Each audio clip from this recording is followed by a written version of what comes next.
Are we witnessing the end of a crash? As the World Economic Forum prepares for a cashless society, while at the same time digital currencies are becoming increasingly more popular.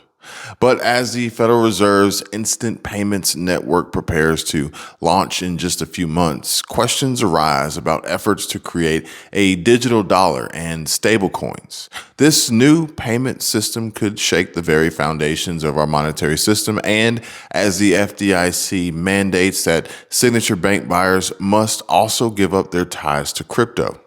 Interesting times, folks. Investors are also fleeing crypto funds at a record rate despite Bitcoin's bullish turn.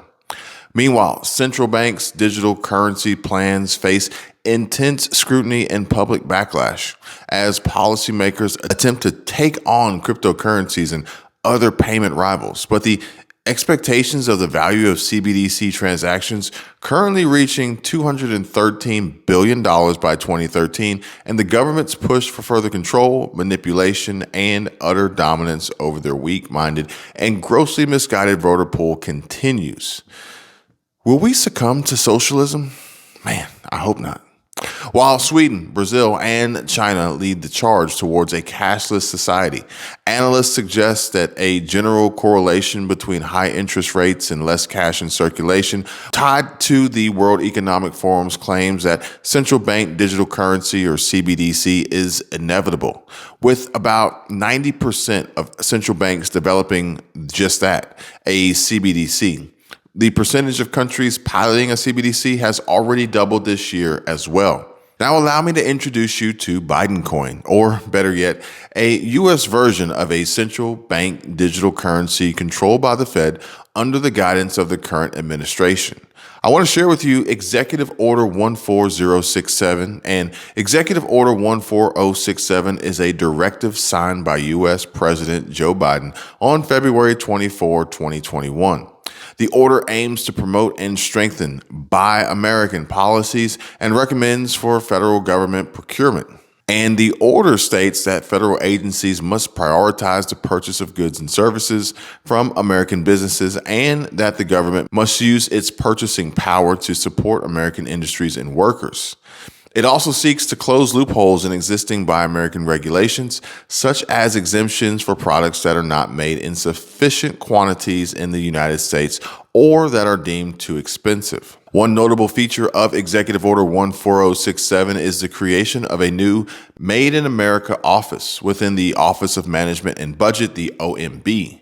This office will be responsible for overseeing the implementation of the Buy American policies and ensuring that federal agencies are complying with the requirements. The office will also work with businesses and other stakeholders to identify opportunities to strengthen American supply chains and increase the availability of American-made goods. While other important provisions of the order is the requirement for federal agencies to conduct a review of their existing procurement policies and practices. The review must identify any barriers to using American-made products and services and recommend ways to increase the use of American-made goods in federal procurement. So, in summary, overall, the goal of Executive Order 14067 is to support American businesses and workers, promote economic growth and job creation, and ensure that taxpayer dollars are being used to support American industries. The order has been praised by labor unions and other groups that advocate for stronger Buy American policies, but has also faced criticism from some business groups who argue that it could lead to higher costs and reduced competition in federal procurement.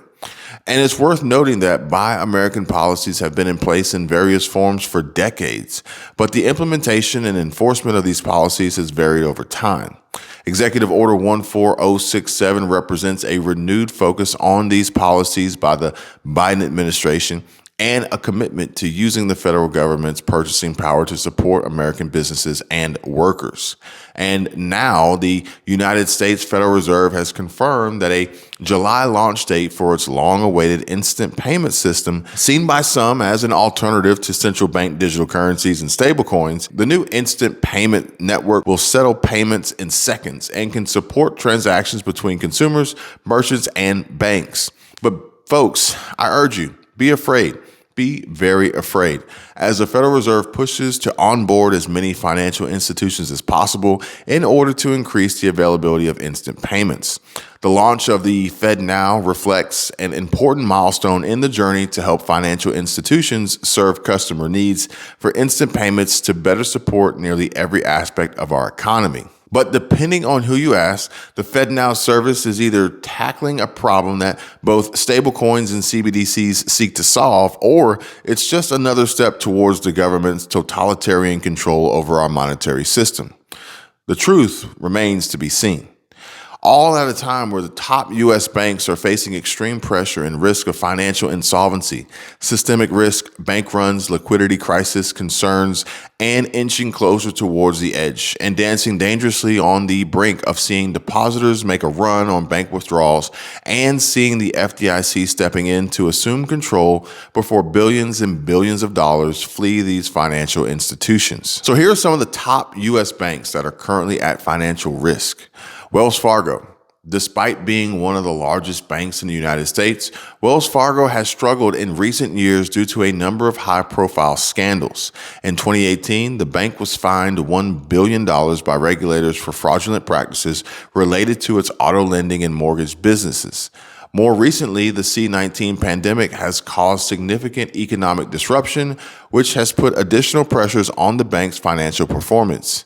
Citigroup is another large U.S. bank that has faced significant financial challenges in recent years. And in 2020, the bank was fined $400 million by regulators for deficiencies in its risk management practices. The pandemic has also had an impact on the bank's financial performance, with Citigroup reporting a 34% decline in quarterly profits in the second quarter of 2020.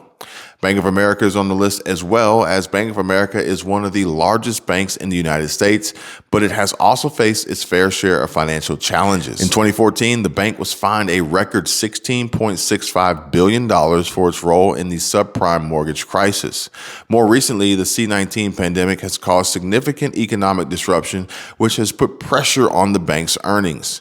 JP Morgan Chase is the largest bank in the United States, but JP Morgan Chase has also faced its fair share of financial challenges, and in 2012, the bank was fined $920 million for its role in the London whale trading scandal. More recently, the pandemic has caused significant economic disruption, which has impacted the bank's financial performance, as well as Goldman Sachs. And Goldman Sachs is a global investment banking firm that has also been impacted by the pandemic. In the second quarter of 2020, the bank reported a 41% decline in profits. Additionally, the bank has been fined for a number of regulatory violations over the years, including a $2.9 billion fine in 2020 related to the 1MDB scandal. Now, it's worth noting that many banks have been impacted by the C-19 pandemic, and the full extent of the economic impact is not yet known. Additionally, it's important to keep in mind that even banks that are facing financial challenges may still be financially stable and able to weather the current economic climate. Nonetheless, these are some of the top U.S. banks that are currently at financial risk. So, what's next? Well, how about FedNow and more controls put in place by government and the slow but deliberate elimination and extinction of private banks? I mean, Mr. Biden said it himself. This is how capitalism works, right? So the FedNow system is a real-time payment system that was announced by the Federal Reserve Board in August of 2019. It is designed to enable instant payments between banks and other financial institutions, and it is intended to provide a modern and efficient alternative to existing payment systems such as the Automated Clearinghouse, or ACH, and wire transfers. And the FedNow system will operate 24 hours a day, 7 days a week, and 365 days a year.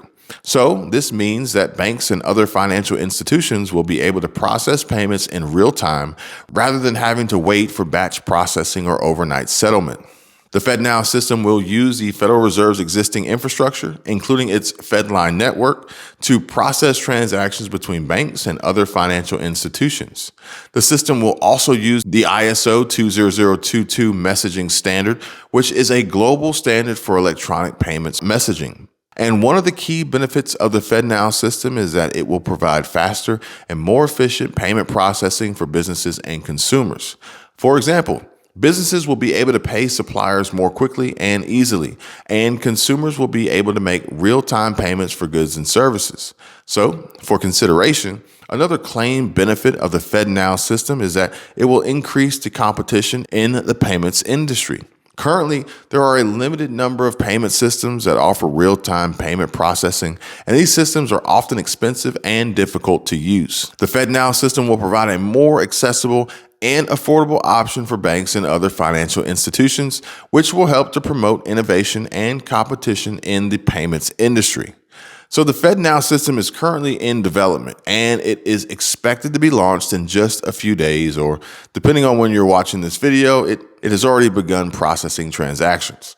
The Federal Reserve has been working closely with banks and other financial institutions to develop the system and ensure that it meets the needs of the industry. The system will be subject to rigorous testing and certification to ensure that it's secure and reliable. So, in summary, the FedNow system is a new real-time payment system being developed by the Federal Reserve that will enable instant payments between banks and other financial institutions. The system will provide faster and more efficient payment processing for businesses and consumers, and it will promote innovation and competition in the payments industry. The FedNow system is expected to be launched soon, and it will be subject to rigorous testing and certification to ensure its security and reliability. But most importantly, what do you all think? Are you looking forward to these changes, or do you dread what they'll actually mean for us all now and likely what they will mean for us in the future? Comment down below and let me know. And as always, there are 100% free links in the description and pinned comment down below for anyone and everyone interested in building wealth, investing for beginners, securing hard assets, physical gold and silver, building businesses, diverse multiple income streams, passive income, and finding out simple and easy ways to hedge against inflation. You all take care and be kind to one another, and I will see you guys on the next one. Bye for now.